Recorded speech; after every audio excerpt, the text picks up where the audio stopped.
Keyinki söz Kokulu Virulan Kalçaroviç'e veriledi. Sağ Алмазбек Ахунжанович. Менин сөзүм баягы эле мектептер боюнча, баягы эле акча чогултуу боюнча мунун үстүнөн ар бир иш кылганга аракет кылып атам.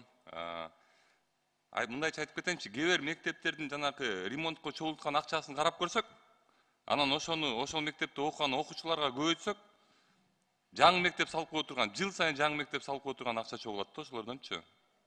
Ошо акча чогултуулар негизинен эле токтоо койду. Мен аракет кылып атам. Мен ар бир ата эне жазган мектептерге чалып, билип токтотконго аракет кылып атам. Бирок кээ бир директорлор таптакыр эле бети жоктук кылып атат.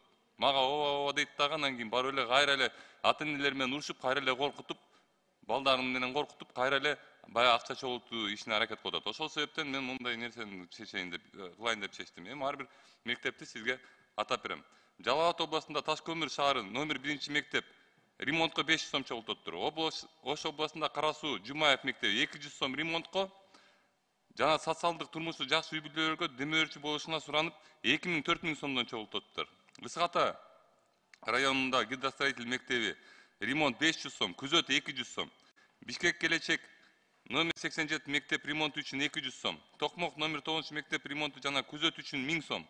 Токмок номер 1 мектеп ремонт акча чогултуу 200 сом. Бишкек шаарында 29 мектеп гимназия класстык фонд үчүн 8000 сом. Енесай 21 мектеп ремонт 500 сом. Ош КБК Барпа атында мектеп 200 сом.